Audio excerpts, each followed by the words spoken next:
युगों युगों से चली आ रही भारतीय सभ्यता और इस सभ्यता में प्रचलित अनगिनत कहानियां। हमारे पूर्वज कौन थे, हमारे संस्कार, संस्कृति, इनका उद्गम कहां से हुआ, आजादी के पीछे भी कितनी अनकही गाथाएं होंगी। और आज जो हम एक स्वतंत्र, सबल और सक्षम देश है, इसके पीछे भी तो कोई कारण होगा। इन सभी कहानियों की गवाही देती है हमारी हर धरोहर। तो क्या जरूरी नहीं कि इन धरोहरों को संजो के रखा जाए? क्या ये जरूरी नहीं कि हमारी आने वाली पीढ़ियां इन्हें जाने और इन पर गर्व करें? है ना? पर क्या कोई है जो ये जिम्मा उठा रहा है? क्या कोई है जो इन्हें वो सम्मान दे रहा है जिसकी ये हमेशा से हकदार थी? नमस्कार, मैं काम्या जानी ले जा रही हूँ आपको एक नए भारत के सफर पर, जहाँ इसकी आत्मा, इसकी संस्कृति, अध्यात्म और सभ्यता को नए सिरे से सहेजा जा रहा है। सोमनाथ से लेकर केदारनाथ तक देखेंगे भारतीय संस्कृति के पुनर्निर्माण की कहानी। ढोलावीरा से लेकर पुराने किले तक जुड़ेंगे प्राचीन भारतीय सभ्यता के साथ। और अंडमान निकोबार से लेकर दिल्ली तक नमन करेंगे उन नेशनल हीरोज को जिन्होंने आजाद भारत की नींव रखी।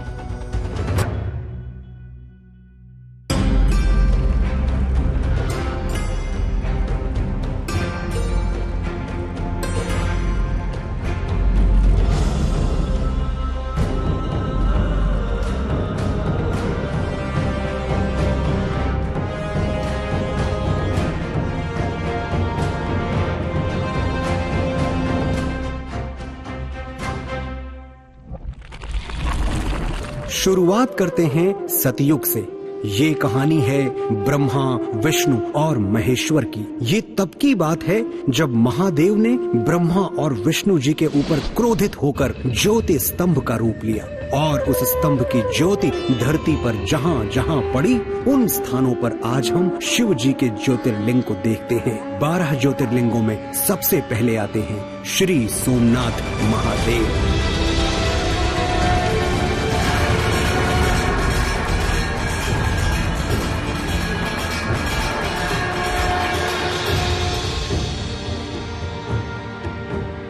देश के एंशिएंट और प्रोमिनेंट मंदिरों में से एक, an architectural marvel, the first of the 12 Jyotirlingas. This is Somnath धाम। ये मंदिर रेजिलियंस की कहानी कहता है, भारत की कहानी कहता है। 17 बार तोड़े जाने के बाद भी आज सोमनाथ मंदिर का ध्वज गर्व से लहराता है।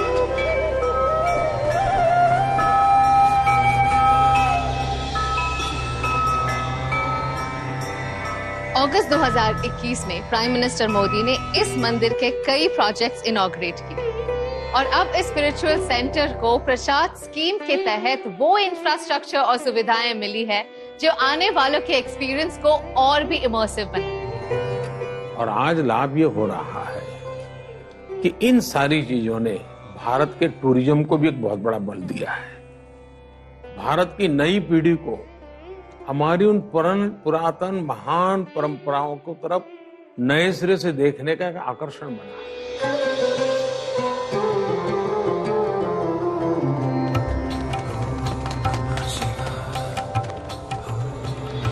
बचपन से सुनते आ रहे, इस मंदिर को बार बार तोड़ा गया, शायद कुछ 17-18 बार तोड़ा रहेगा। आज इस मंदिर में आके इसका ये विराट रूप देख के, यहाँ का आर्किटेक्चर, यहाँ की फैसिलिटीज, सच में बताओ तो मुझे विश्वास ही नहीं हो रहा। प्रसाद स्कीम के वजह से आजकल भक्तों को दर्शन करने की कोई प्रॉब्लम नहीं होती। यहाँ पे कैंपस में बहुत सारे फैसिलिटीज है, पर मुझे सबसे ज्यादा ये अच्छा लगता है कि इनके पास एक फैसिलिटेशन सेंटर है जहाँ पे आके सभी टूरिस्ट तैयार हो सकते हैं। एकदम आसानी से और आराम से दर्शन हो जाता है। लोग कहते हैं मोदी जी ने क्या किया। 70 साल पहले सरदार भाई पटेल का जो सपना था सोमनाथ को लेकर, उसको पूरा किया। सोमनाथ हो या अयोध्या हो, ऐसा लगता है ये हमारे भारत का, हमारी संस्कृति का एक पुनः निर्माण है।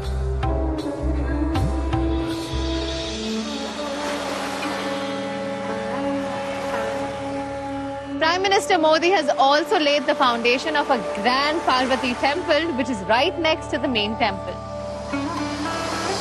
In this newly renovated Somnath Dham, एक 1.5 किलोमीटर लंबा वर्ल्ड क्लास प्रोमेनाड बनाया गया है, जिसकी एक तरफ है मंदिर और दूसरी तरफ है समुद्र दर्शन। सोमनाथ मंदिर का ये ग्रैंड अवतार रिप्रेजेंट करता है इंडिया के बढ़ते आत्मविश्वास को, हमारी रीअवेकेंड स्पिरिट। जब दुशाणा असुर ने तबाही मचाई, उससे लड़ने के लिए महादेव ने महाकाल का रूप धारण कर लिया। चलते हैं उस भूमि पर जहां महाकाल स्वयं प्रकट हुए थे।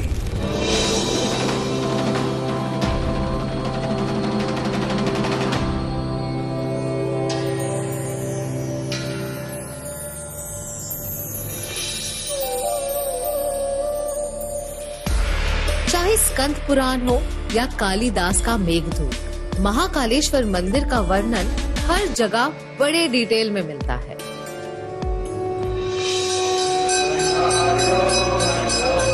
Out of all 12 Jyotirlingas, only here the Shivling faces south, signifying the Lord of Time and Death. हर साल लगभग 1.5 करोड़ श्रद्धालु यहाँ शिव दर्शन के लिए आते हैं, लेकिन इतने लोगों को संभालने के लिए यहाँ का इंफ्रास्ट्रक्चर पर्याप्त नहीं था। A lot of congestion made the pilgrimage a daunting task. लेकिन लोगों के सेंटिमेंट्स की रिस्पेक्ट करते हुए अब प्रधानमंत्री मोदी जी ने इस धाम का कायाकल्प करने का बीड़ा उठाया। महाकाल लोक में लौकिक कुछ भी नहीं है। शंकर के सानिध्य में साधारण कुछ भी नहीं, सब कुछ अलौकिक है, असाधारण है, अविस्मरणीय है। जय जय महाकाल।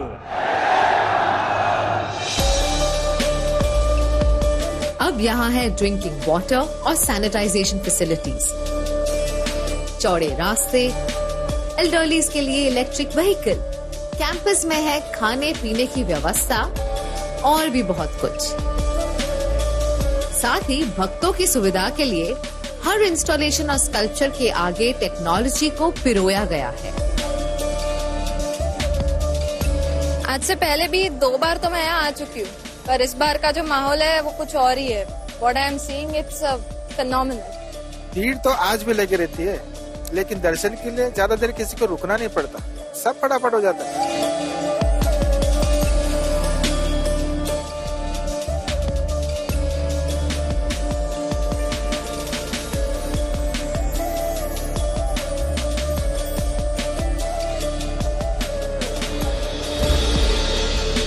महाकालेश्वर धाम आकर सच में ऐसा लगता है जैसे समय और मृत्यु से परे भी एक शक्ति है, जिसकी कृपा दृष्टि हम सब पर हमेशा बनी रहती है। जय महाकाल।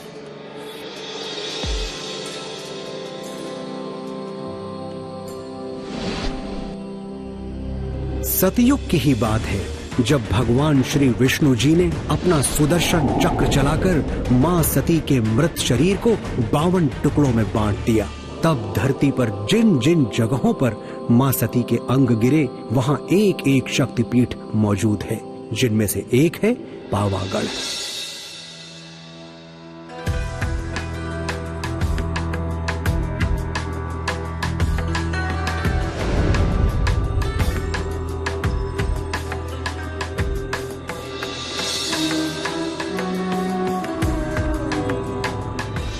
पावागढ़ देश के 52 शक्तिपीठों में से एक है। 15th सेंचुरी में गुजरात के छठे सुल्तान महमूद बेगड़ा ने इस मंदिर का शिखर तोड़ दिया और यहाँ 500 सालों तक ध्वजा नहीं लहरा पाई। लेकिन प्राइम मिनिस्टर मोदी ने इस मंदिर को संवारा और 500 साल बाद यहाँ फिर से ध्वजा लहराई।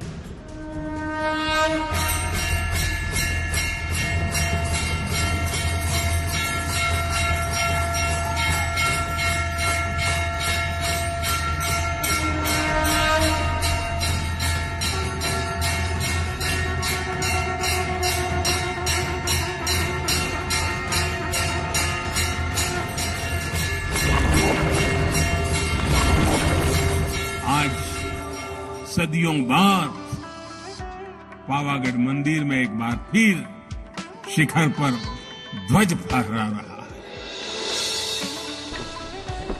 ये शिखर ध्वज केवल हमारी आस्था और आध्यात्म का ही प्रतीक नहीं है। ये शिखर ध्वज इस बात का भी प्रतीक है कि सदियां बदलती हैं, युग बदलते हैं,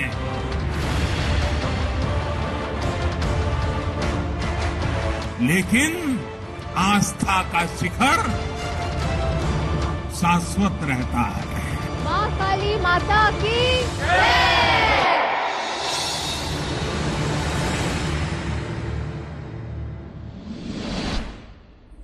माता सती ने मां पार्वती के रूप में पुनर्जन्म लिया और फिर शिव जी ने मां पार्वती के साथ जहां अपना घर बसाया वो स्थान है काशी। वही काशी जो भोलेनाथ के त्रिशूल पर टिकी है।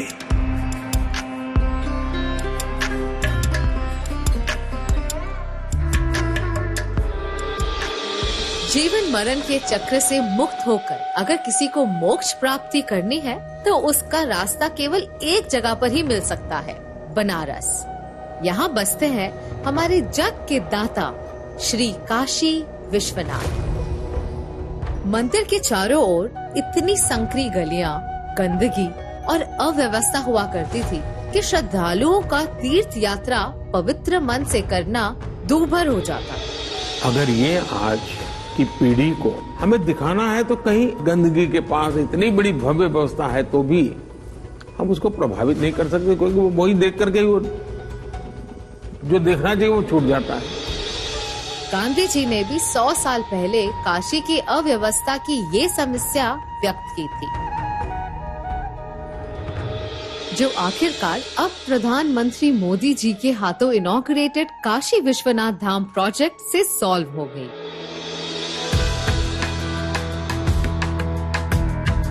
इस प्रोजेक्ट को 32 महीनों के रिकॉर्ड टाइम में बनाया गया है। प्रधानमंत्री मोदी जी के विजन के तहत काशी का ऐसा कायाकल्प हुआ कि इसे मिला वो ग्रैंड अवतार जिसका काशी विश्वनाथ धाम हमेशा से हकदार था। अब काशी मंदिर सीधा ललिता घाट से जुड़ा है, जिससे अब डिवोटीज रिचुअल्स के मुताबिक डायरेक्टली गंगा स्नान के बाद यहाँ से जल लेकर भोले बाबा को चढ़ा सकते हैं।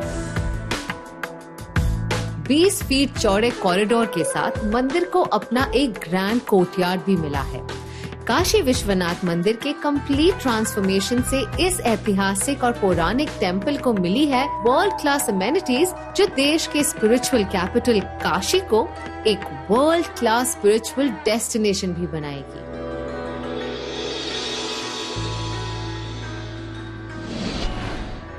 ये तब की बात है जब सरजू किनारे सूर्यवंशी दशरथ के यज्ञ से जन्म हुआ मर्यादा पुरुषोत्तम का, जिनका नाम हर दिल में बसा है। चलते हैं उनकी पवित्र जन्मभूमि पर, मोक्षदायिनी श्री अयोध्यापुरी।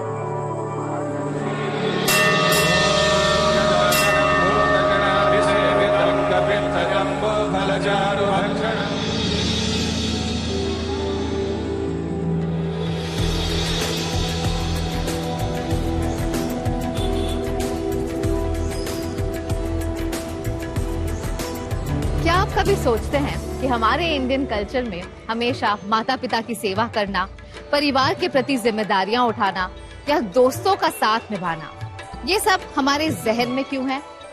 इन मूल्यों की नींव रखी भगवान श्री राम ने। सत्य के अवतार श्री राम न सिर्फ एक आदर्श पुत्र, पति या भाई थे, वो एक संपूर्ण मानव जीवन के प्रतीक थे। और आज हिंदुस्तान दुनिया भर में अपने इन्हीं वैल्यूज के लिए जाना जाता है। भगवान राम ने अयोध्या पर कई सालों तक राम राज्य चलाया, जो कि आज भी एक आदर्श और सुनहरा काल माना जाता है। इस राज्य में ना कोई ऊंचा था, ना कोई नीचा। लोगों के प्रति इतना प्रेम कि आज भी कई भारतीय परिवार अपने बच्चों का नाम राम से जोड़ना पसंद करते हैं, ताकि उन बच्चों में भी वो वैल्यूज आए। इसके बावजूद इतने सालों तक रामलला के लिए यहाँ कोई मुख्य मंदिर नहीं था, पर अब ये स्थिति जल्द ही बदलने वाली है। अयोध्या में बन रहे इस ग्रैंड मंदिर का सिर्फ एक ही मकसद है, हमारे प्रभु श्री राम को उन्हीं के जन्म स्थान में उचित सम्मान देना।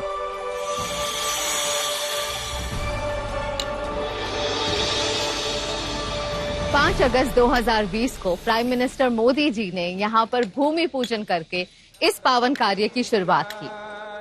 शायद ये भगवान का आदेश ही था कि अयोध्या का ये कार्य भी उन्हीं के हाथों से पूरा हो।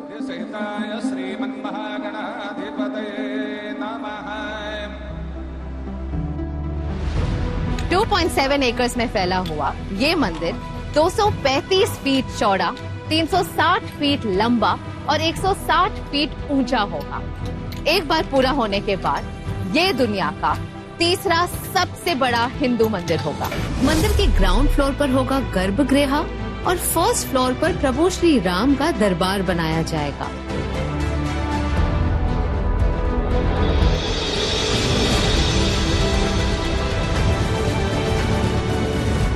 इस खूबसूरत मंदिर को बनता देख मन से एक ही आवाज निकलती है, जय सिया राम।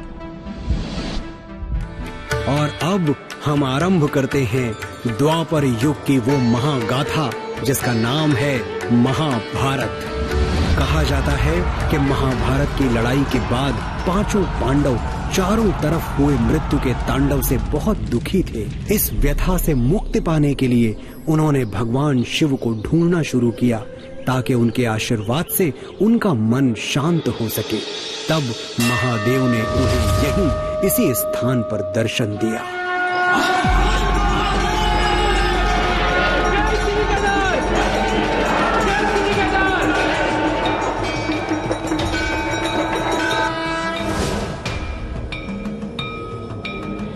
बर्फ की सफेद चादर में ढका, पहाड़ों से घिरा और 11,657 फीट की ऊंचाई पे बना ये मंदिर भगवान शिव का 11वां ज्योतिर्लिंग है। इस मंदिर के गर्भगृह में विराजते हैं स्वयंभू सदाशिव। 2013 की भयानक बाढ़ ने यहाँ ऐसी तबाही मचाई कि लैंडस्लाइड से यहाँ के घर, बिल्डिंग्स और दुकानें पानी में बह गए। 6,000 से भी ज्यादा लोगों की जानें गई। हालांकि केदारनाथ के मुख्य शिवलिंग डैमेज होने से बच गई, पर बारिश और लैंडस्लाइड ने इसके कैंपस को काफी नुकसान पहुंचाया। लोग तो ये भी कहने लगे थे कि इस मंदिर का दोबारा खड़ा हो पाना अब मुश्किल है। 2013 में केदारनाथ धाम की पुनर्स्थापना की मांगों को पूरी तरह अनदेखा किया गया था, लेकिन 2014 में जब मोदी जी प्रधानमंत्री बने तो लोगों की आस फिर से जागी, क्योंकि इन पहाड़ों से मोदी जी का नाता पुराना है, तो ये स्वाभाविक था कि उन्होंने इसके जीर्णोद्धार का बीड़ा उठाया। बर्फबारी के बीच भी मेरे हमारे श्रमिक भाई बहन जो पहाड़ों के नहीं थे, बाहर से आए थे, वे ये ईश्वरीय कार्य मान करके बर्फ वर्षा के बीच भी, माइनस टेम्परेचर के बीच भी काम छोड़ करके जाते नहीं थे, काम करते रहते थे। तब जाकर के ये काम हो पाया है। आज जो कुछ भी काम हो रहा है उसमें धार्मिक गतिविधि के लिए सरकारी खजाना उपयोग नहीं जा रहा है, व्यवस्थाओं के लिए विकास किया जा रहा है, ताकि मेरे देश के नागरिक का जो हक है, जो सुविधा पाने का उसका अधिकार है, उसको अधिकार मिलना चाहिए।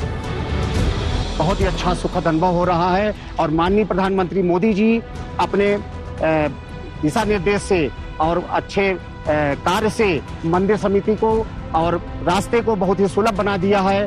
शंकराचार्य जी ने भारत की चेतना में फिर से प्राण फूके और हमें हमारी आर्थिक परमार्थिक उन्नति का मंत्र बन दिया।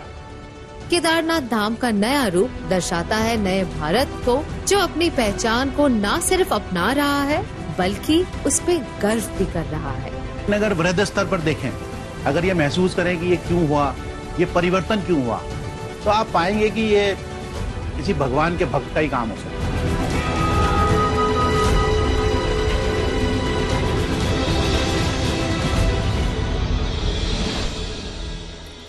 युग बदलते हैं और साथ ही बदलती हैं हमारी विचारधाराएं, जो जन्म देती हैं नई सभ्यताओं को। और एक ऐसी ही महान सभ्यता के अवशेष आज भी इस शहर में देखने को मिलते हैं।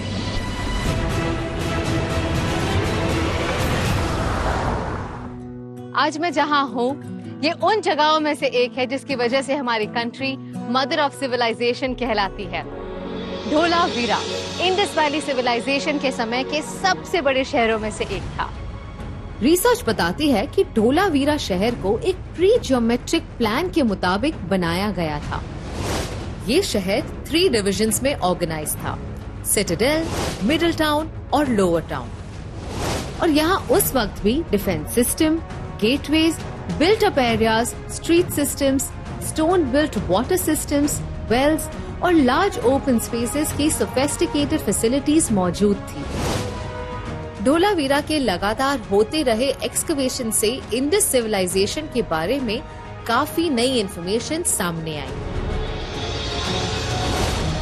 लेकिन water shortage, lack of electricity, infrastructure as well as connectivity जैसे प्रॉब्लम्स की वजह से this place was losing its lustre. इतनी हिस्टोरिकल जगह को गुजरात के बाहर लोग जानते तक नहीं थे। तब श्री नरेंद्र मोदी ने गुजरात के सीएम के तौर पर कच्छ की काया पलटने का जिम्मा लिया। मैं जब धोलावीरा देखने गया था और वहां की बारीकियों को वहां के लोग जो समझा रहे थे, 5000 साल पहले ऐसी विरासत, वहां की एक एक ईंट, एक एक पत्थर इन सिंधु संस्कृति की परंपरा के उन महान सपूतों के पराक्रम की गाथा कहता है। कच्छ को तमाम इंफ्रास्ट्रक्चर फैसिलिटीज देकर एक टूरिस्ट स्पॉट के रूप में विकसित किया गया है। आज प्रॉपर प्रिजर्वेशन, फैसिलिटीज और कनेक्टिविटी मिलने से हमारे हेरिटेज का ये पिलर इंडिया के ग्लोरियस पास्ट की कहानी बताने के लिए पूरी तरह तैयार है। यही वजह है कि इसे 2021 में यूनेस्को ने वर्ल्ड हेरिटेज साइट का दर्जा भी दिया।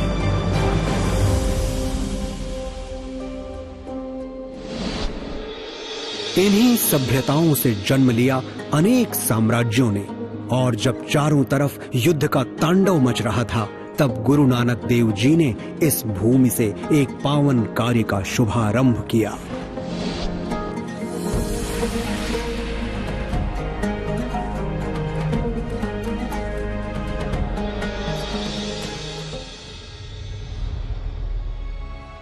मैं हूँ एट श्री करतारपुर साहिब कॉरिडोर, जो है अमृतसर से अबाउट 50 किलोमीटर दूर।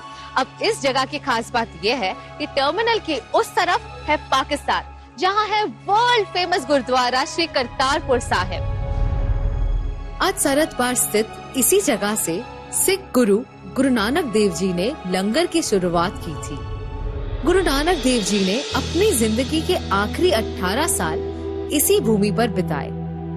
इसी भूमि पर गुरु ग्रंथ साहिब के कई हिस्से लिखे गए।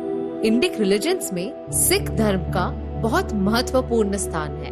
2019 से पहले सिख श्रद्धालुओं के पास बस 2 ही रास्ते थे: 125 किलोमीटर की दूरी तय कर लाहौर के रास्ते एक कॉम्प्लिकेटेड वीजा प्रोसेस के थ्रू गुरुद्वारे जाना, या फिर डेरा बाबा नानक में बने व्यूइंग पॉइंट से इसकी झलक पाकर मन महसूस कर रह जाना। बदलाव ये आया कि आज 4.2 किलोमीटर लंबे करतारपुर कॉरिडोर से एक दिन में लगभग 5000 भारतीय श्रद्धालु बिना वीजा के सीधा दर्शन के लिए जा सकते हैं और अपनी आस्था का मान रख सकते हैं। बिना किसी स्टैम्प के ऑन माई पासपोर्ट हम जा सकते हैं Kartarpur Sahib gurdwara, which is in Pakistan. Kartarpur corridor की नींव प्राइम मिनिस्टर मोदी ने 26 नवंबर 2018 को रखी थी और इसका उद्घाटन किया 9 नवंबर 2019 को। बहुत बढ़िया लगा है। अभी अच्छा कर दिया गवर्नमेंट ने, अच्छी तरह से जा सकते हैं। परमात्मा की अरदास करते सी ਅਸੀਂ ਸਾਨੂੰ परमात्मा लेके आए ਤੇ ਅਸੀਂ दर्शन किए, महाराज ने ਸਾਨੂੰ आप बुला लिया। वो जो गुरु के फरमान है वो अंदरों महसूस किए जान तो सुकून मिलता है। करतारपुर दर्शन को सुलभ करने की मांग आजादी के समय से चली आ रही है, लेकिन उन पर कभी ध्यान नहीं दिया गया। पर आज मोदी जी के इन्हीं प्रयासों से देश के विभिन्न धर्मों के श्रद्धालु, खासकर सिख श्रद्धालु, अपनी तीर्थ यात्रा सहजता से पूरी कर पा रहे हैं। भारत वो सोने की चिड़िया जिस पर हर किसी की नजर थी। यहाँ जो भी आया उसने भारत को बेदर्दी से लूटा, पर अब ये लूटी गई धरोहर गर्व से वापस लेकर एक जगह सुरक्षित रखी जा रही है।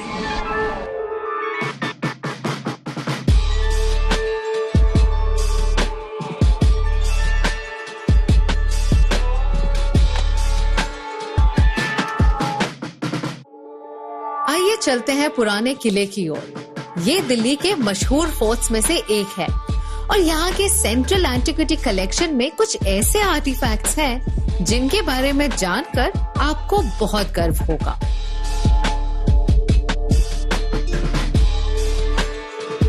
क्या आपको पता था कि इंडिया की कई सारी मूर्तियां और एंटीक्स दूसरे देशों में इलीगली स्मगल होती आई हैं? 2014 से लेके अब तक हम 229 मूर्तियां भारत वापस ला चुके हैं। ये सिर्फ इसीलिए मुमकिन हो पाया क्योंकि प्राइम मिनिस्टर मोदी जी हमेशा से ही इंडियन कल्चरल हेरिटेज को जीवित रखना चाहते हैं। इस गैलरी में 400 से ज्यादा प्राचीन वस्तुएं हैं जो प्री हिस्टोरिक एरा से लेकर मॉडर्न पीरियड तक के हैं। इसमें कई सारी मूर्तियां, सिक्के, पेंटिंग और कॉपर आर्टिफैक्ट्स शामिल हैं। भारत की पहचान है भारत की आध्यात्मिक विरासत। भारत में समाज जीवन को जोड़ना, समाज जीवन को समयानुकूल परिवर्तन करने के लिए प्रेरित करना, इन सब में हमारी सांस्कृतिक धारा का बहुत बड़ा योगदान रहा है। चाहे वो स्टैंडिंग इमेज ऑफ श्रीदेवी हो फ्रॉम चोला डायनेस्टी या फिर स्टैंडिंग बुद्धा, इन दोनों एंटीक्स को यूएसए से वापस लाया गया है।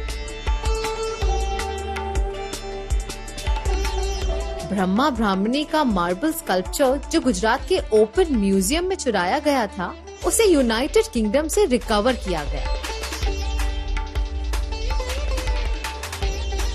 आर्कियोलॉजिकल सर्वे ऑफ इंडिया इन्हीं सब मूर्तियों की प्रोटेक्शन और प्रिजर्वेशन का काम देखती है और म्यूजियम को क्यूरेट करती है। हमारी सरकार की यही कोशिश है कि सारी स्टैच्यूज और आर्टिफैक्ट्स अपनी मातृभूमि में वापस आ सके, ताकि जिन मूर्तियों की हम कहानियां सुनते आ रहे हैं उन्हें देख और महसूस कर सके। सतयुग से लेकर कलयुग तक इतनी कहानियां जुड़ी हैं हमारे मंदिरों से, हमारी धरोहरों से, और हर एक में छुपी है सदियों की सीख।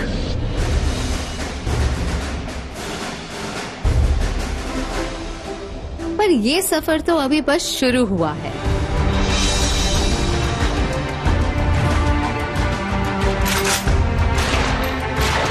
अब बढ़ते हैं उन कहानियों की ओर जिन्होंने हमारे इस भारत देश को एक नई पहचान दी।